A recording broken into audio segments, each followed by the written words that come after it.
Hey there, one and all. It's me, Matt Breslau, that guy who collects video games and lives in a video game cave. That's me. We're going to be talking about August now, because I think July is over, right? Actually, quite a few months have passed. I'm behind on these videos, but we're going to talk about August 2019, because that's the month where I went to the Long Island Retro Gaming Expo right here on, well, wouldn't you know it, Long Island. And I got a couple things. I got things from other places too, but I saved a lot of my money just so I could do some shopping there mostly. And we're going to be talking about those. This is going to be a shorter video than usual because August was a less lucrative month than usual. So let's just get started, shall we? Alright, first of all, this is a game that technically I got like way earlier. Actually, I think it was also in August, but it was in 2018. And then I finished it, you'll see what I mean in a second, just this past August. So, I don't know if you guys will remember, but last August my friend Zoe gave me a whole bunch of GameCube stuff, and Xbox 360 stuff. And in that lot was this game, Lord of the Rings: The Third Age, but it only had the first disc. And so I put it aside. It did not go in my collection because the game was not complete. But oh, what's this now? This past August, I finally decided I should probably fix that, and I just went ahead and from eBay ordered disc 2, completing the game, and now it can sit on my shelf, and now I officially own the whole game, Lord of the Rings: The Third Age. So that's why I added it to my collection this August instead of last August, but that goes to show that I will hold on to things if I think I can complete them. So thank you again, Zoe, for the first disc and for the box and the warranty information. Actually, it's the precautions booklet. This does not have the manual for the game, but that's something I'll come into eventually as well. So I'll worry about it then. But yeah, now I finally have this, and it's fully done, except for the manual. Next game. Alright, as I said, I did go to the Long Island Retro Gaming Expo this past August, so I picked up a lot of stuff.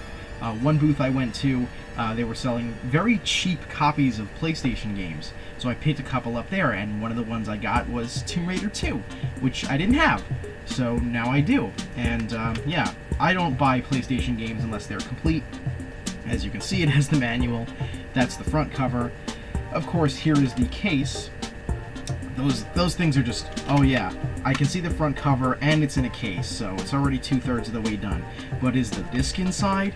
Yeah, I'm not going to buy just the empty thing, not unless I already had the disc lying around, which so far is not true. I don't have any random PlayStation games lying around. So there it is, a complete Tomb Raider 2 for a PlayStation 1. Happy about that.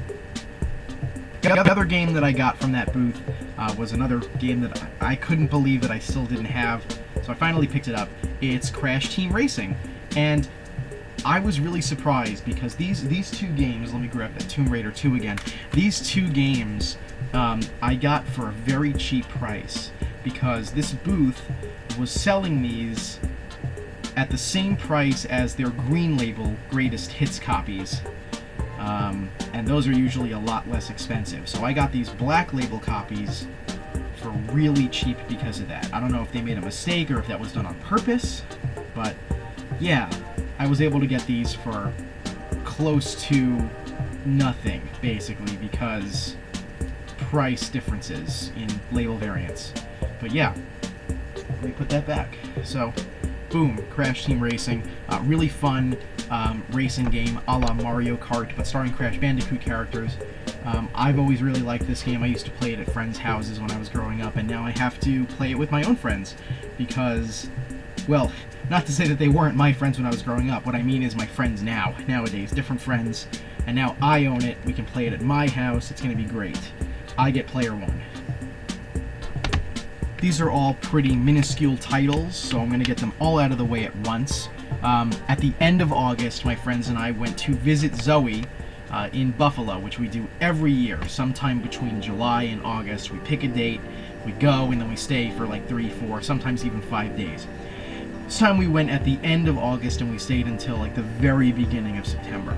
So at the end of August, Zoe gave me a bunch of Game Boy Advance games that she had been holding on to me for quite some time and had kept forgetting to give to me since last year. And also one Nintendo DS game. So I'll start with that one. Nintendo's Dachshund and Friends. And this game she just gave to me with the cartridge only, which looks like that.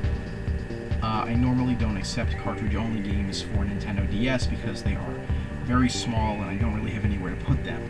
But it turns out that the case and the manual for this game were incredibly inexpensive, so as soon as Zoe gave me the game, I immediately went on eBay on my phone and I just ordered it for like $3.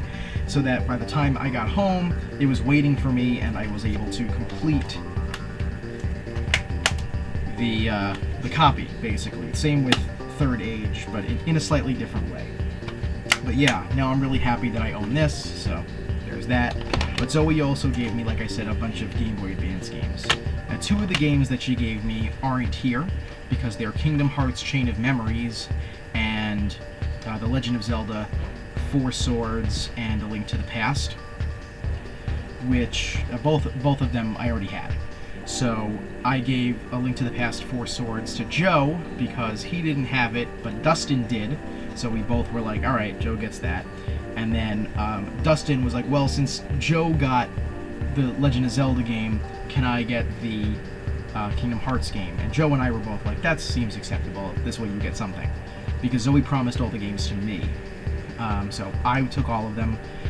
But any ones that I didn't want or didn't need, I gave to the guys. So those were the 2 most important ones. So Joe took Zelda, Dustin took Kingdom Hearts, and then the rest were a bunch of random DS games that I either already had or I don't care to own right now, not even cartridge only. I don't care to even own the boxes for them right this second. I'll get them eventually. But other than this one, the other 5 games that I kept were Disney's Peter Pan, Return to Neverland. I don't know much about it. In fact, I don't know much about any of these games except for the last one. Dragon Ball Z collectible card game. I wasn't a fan of Dragon Ball Z growing up, but it's always fun to grab some Game Boy Advance games, I guess. Finding Nemo, the continuing adventures. So I guess this is a sequel to Finding Nemo, the video game, which is weird. The video game Finding Nemo got a sequel before the movie did. That's cool. And Tak, the Great Juju Challenge, which was also released on like PlayStation 2, GameCube, etc. So this is probably the worst copy of it. You might as well play it on the other platforms it was released for. It's probably way better there. But the best game that I received from Zoe, and the one I was most happy to accept, was Harvest Moon: More Friends of Mineral Town, which I believe is literally the same game as Harvest Moon: Friends of Mineral Town, but you play as a female protagonist instead.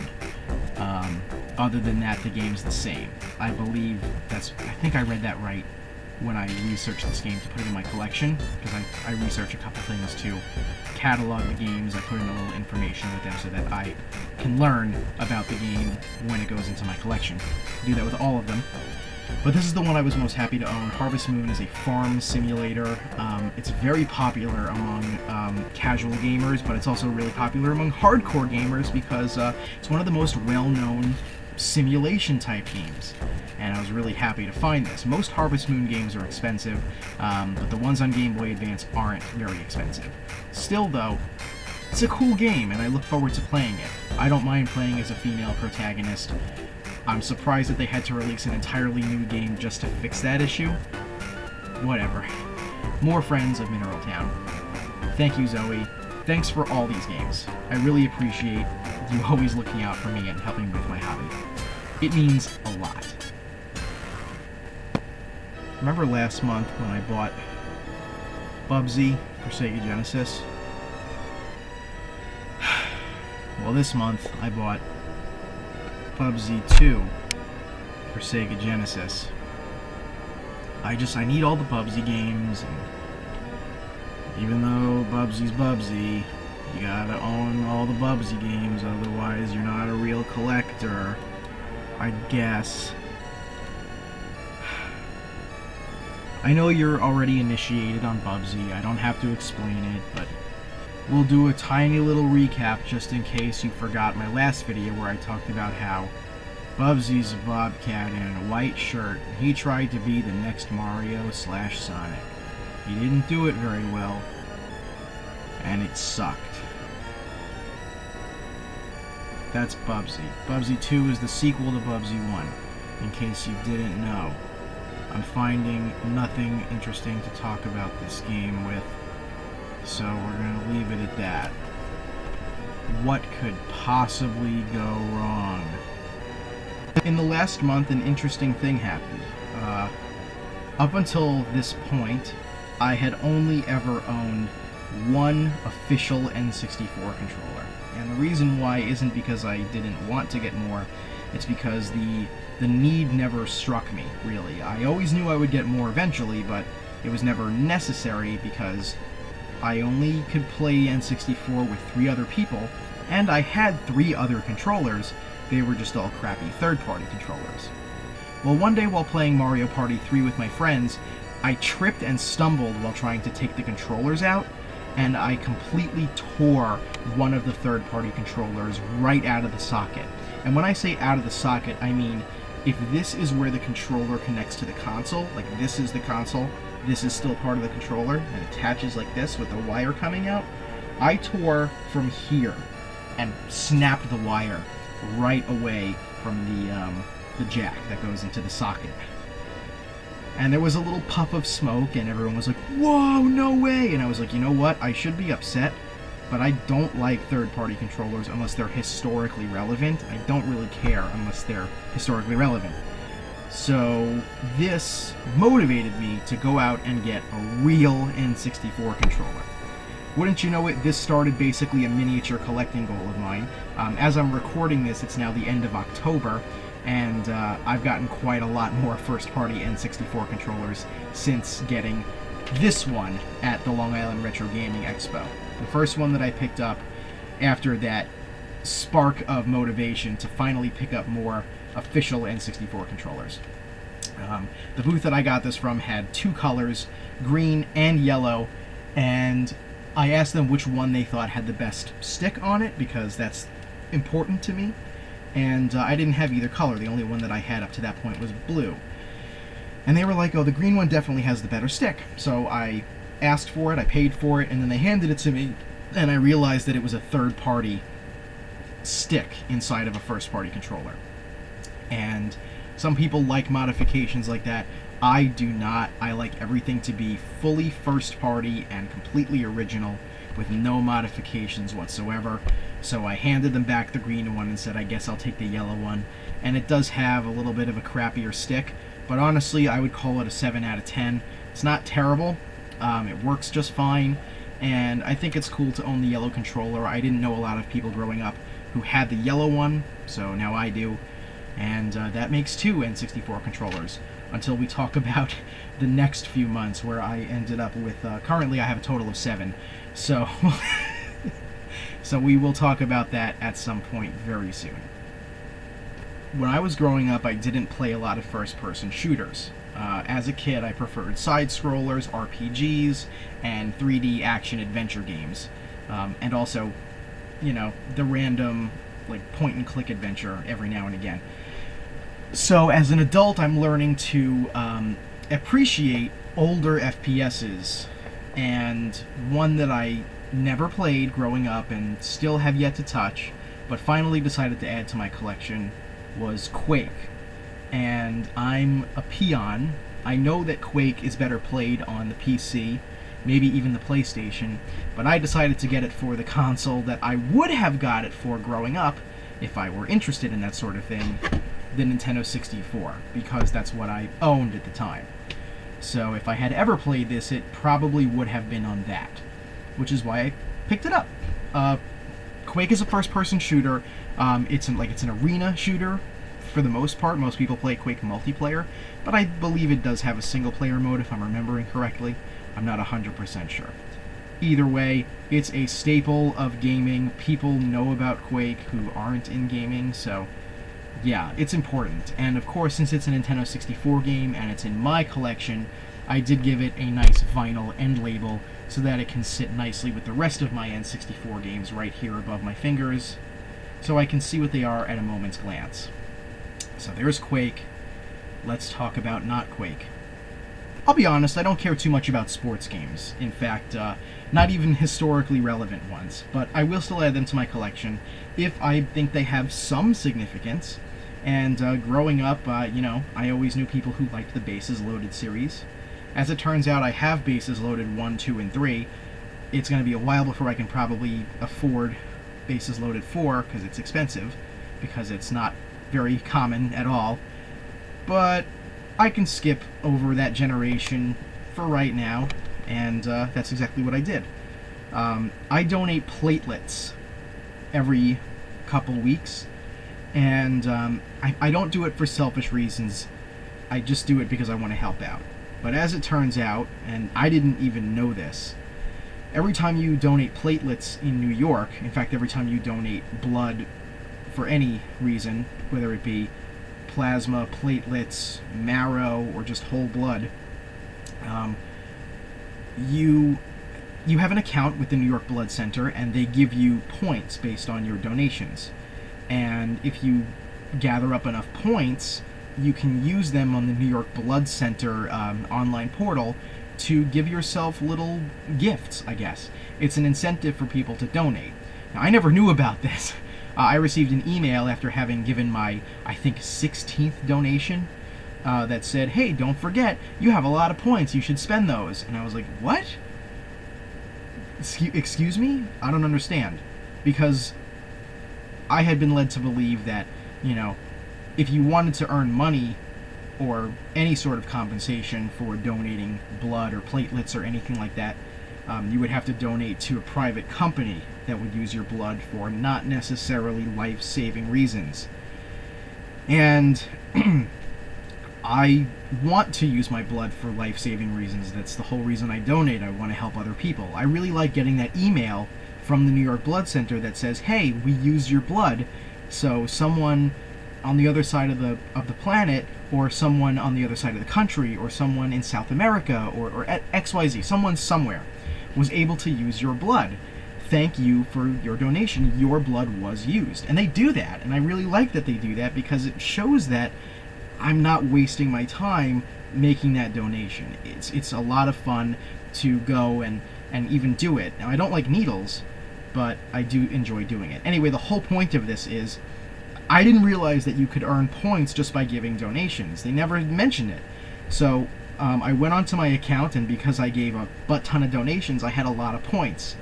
And you can trade in those points for Amazon gift cards. Now, I typically prefer using eBay when it comes to purchasing things because I like to see a photograph of exactly what I'm buying. But there are some games that I don't really care too much about the condition of because they're cheap enough that I can upgrade them at a very low cost. And so I used an Amazon gift card that I claimed via the New York Blood Center online portal to get Super Bases Loaded. There. Are you satisfied with that gigantic story? It's a baseball game that I got because I gave blood to the less fortunate. There you go. Before I became a collector, I did have an FC console, which stands for Famiclone. And Famiclone is usually a term used to describe any console that mimics a real console but is in fact counterfeit and is not the real thing. And when I was a kid, I had a Famiclone of a Nintendo Entertainment System. This was in about, I want to say 2005 or 2006, maybe 7, before I became totally invested in collecting around 2008-ish.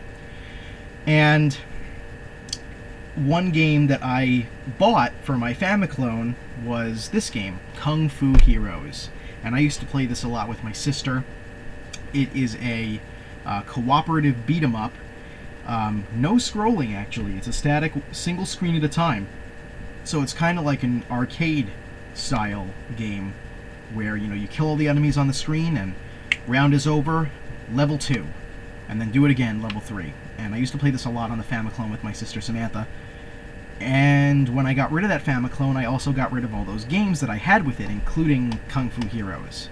Well, now it's like a billion years later, and I finally got it back, and I cannot wait to play this game again. Eventually, I will have my sister over here and we'll play it together like old times, and I hope she remembers, because those were some pretty, like, locked down memories. I almost forgot that I had even played this game, but then I saw it and I remembered that it was definitely one of the ones we played, and it just unlocked that memory. You ever have that happen? I think it's pretty cool. Definitely a fun game. Give it a shot and relive the same memories that I relived when I got it. Sometimes it's hard for companies to think of a way to make another entry in their series, their ongoing series, and Nintendo has been all too familiar with that sentiment. But there was a time where Nintendo owned a series that we don't usually associate with them, and that's Tetris. For a time, Nintendo did have the copyright claims to Tetris, and they made a whole bunch of weird entries in that series to keep it fresh and new and exciting. And one of those was a game that I picked up at Long Island Retro Gaming Expo, the new Tetris, which I know next to nothing about. I'm going to find out by playing it. Of course, I gave it the vinyl label. It's an N64 title in my collection, so it gets that. But yeah, it's amazing finding all of these weird types of Tetris that Nintendo made during the time where they owned Tetris. And it's even weirder seeing the titles for them, because there's the new Tetris, and then when Nintendo lost the license,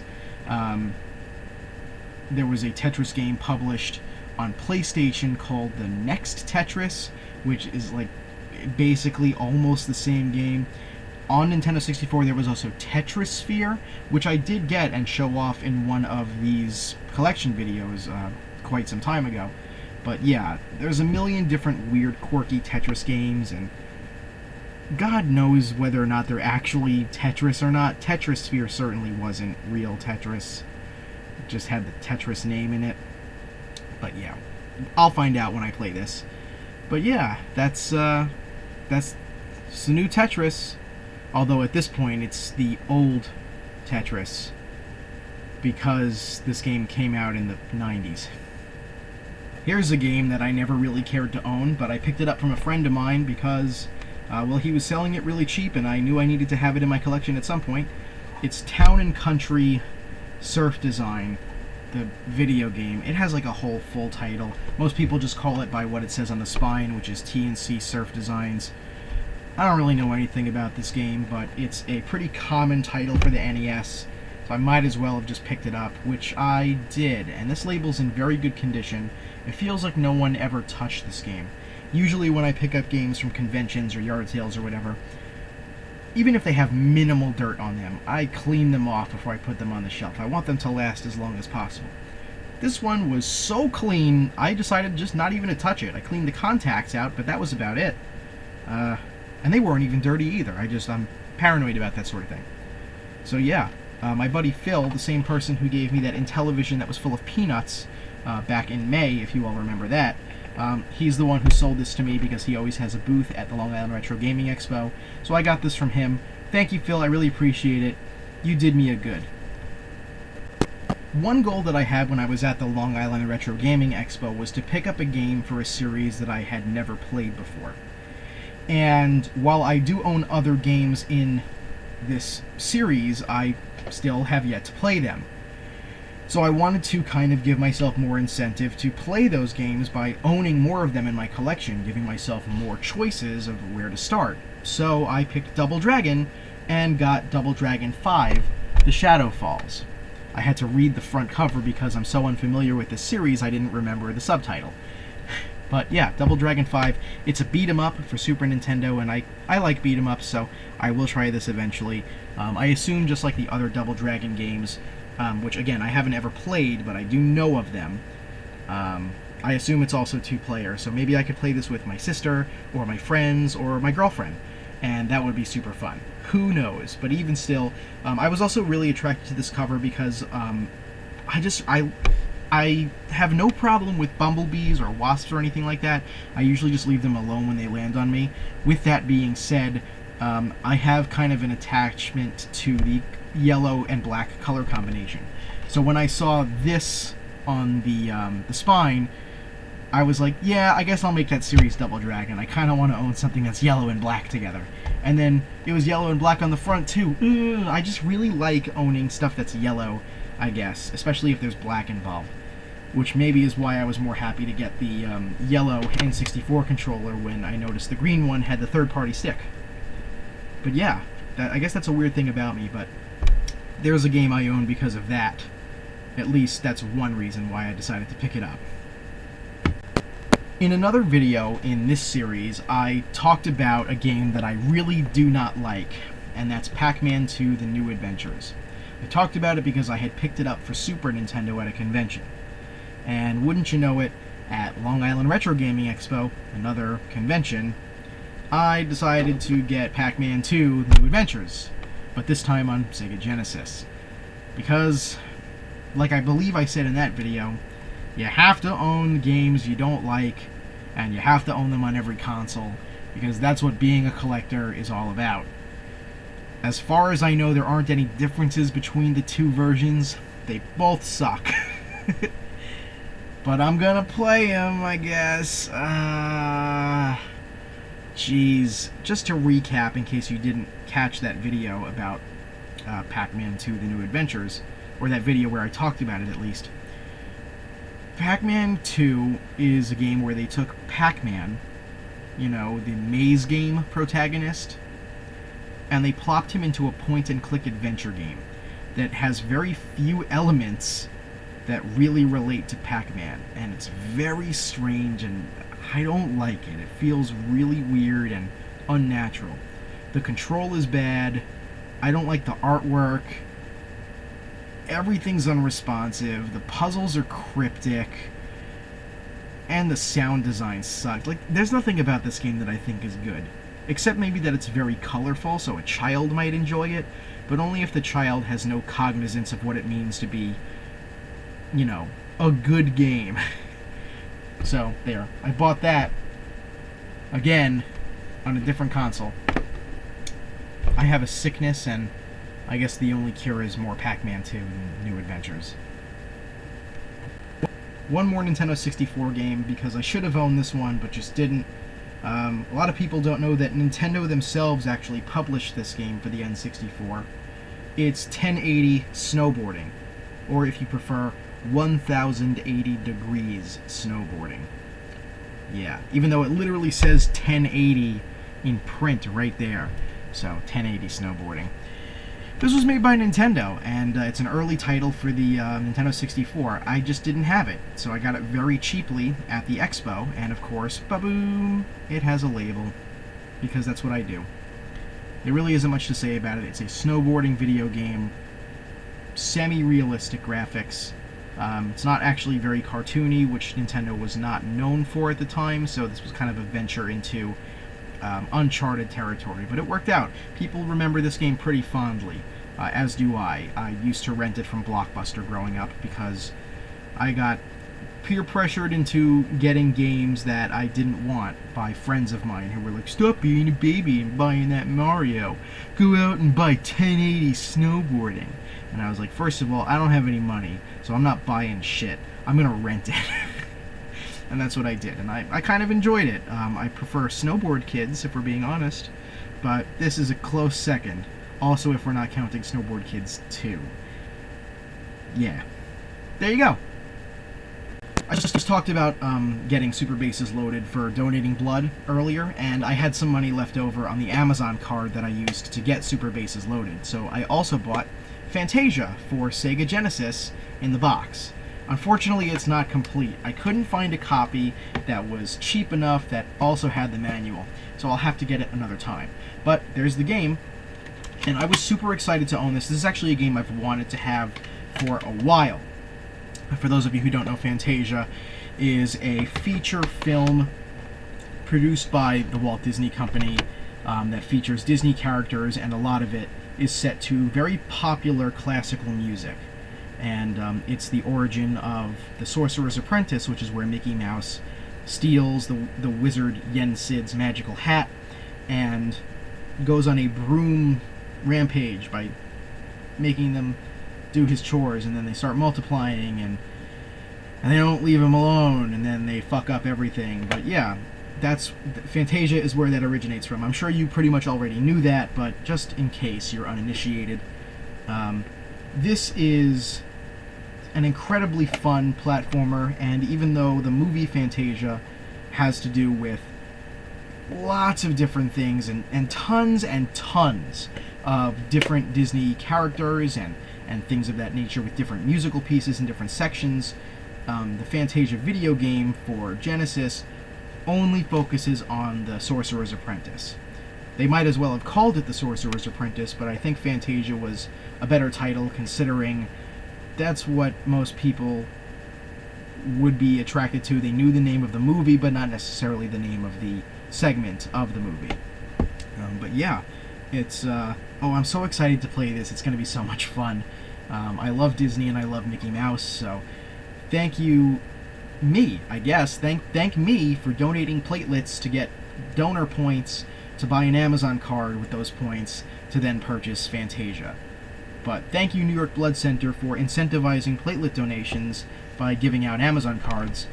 We really need blood for people in this country and in this world, so any incentive helps. Whether you donate blood for selfless means like I do, or for selfish means like some people do, at least they are donating blood. So no matter what happens, people are out there being helped. And it's in no small part to Fantasia for Sega Genesis. Whatever. Like I said many times before on this show, I guess you could call it, you have to own bad games in your NES collection, in your Sega Genesis collection, in your Super Nintendo collection, to consider yourself a real collector. And when I mean real collector, I mean a sicko like me. So with that being said, of course I scope out bad games just as much as good ones, just because they deserve a spot in my collection, just like any other game. So I got the Karate Kid, an LJN game for the Nintendo Entertainment System that is not very good. I don't dislike it, but I know that it's not good, and I don't really have a lot of fun with it, but I can stand it, and I can stand to play it. I played it a lot on emulators when I first got into collecting, because I wanted to experience what these games were like before going out and purchasing them. Now, if I don't know what a game is like, well, I'm a lot older now, so I have the expendable cash to just buy it and find out firsthand. And that's one of the cool things about being an adult, that they don't tell you. But I got the Karate Kid. It's not a good game. It's just it's a platformer slash beat 'em up with some mini games, and yeah, it's something for sure. It's based on the movie, which I'm sure I didn't have to tell you. The first movie, not the other ones. Yep. Alright, and we've reached the final thing that I got in August, and it's the thing I'm probably most excited to talk about, because, as you guys know, if you've watched this series for a while, back in January when I went to MagFest, one of my goals was to get a Sega Saturn, and I did, and something I don't remember talking about, but I also wanted to get a copy of a specific game, because it was my most sought-after game for the Saturn. So if I was going to get a Saturn, I wanted that game too. And none of the vendors had it. I did get 6 other Saturn games there, but not the one that I was really looking for, which disappointed me a little. Well, now it's, 8 months later, actually 7 months later. January to August is 7 months, and wouldn't you know, I found that game at the Long Island Retro Gaming Expo, and it wasn't that expensive. I did spend quite a bit of money on it, but it wasn't as expensive as I thought it would be. And that game, for better or for worse, is a cult classic that many people dislike, but I enjoy quite heavily. Sonic R. Sonic R is a racing game where you play as Sonic characters racing on foot, unless you're playing as Amy. She races in a car because she can't run as fast as everyone else. And it's a racing game. That's it.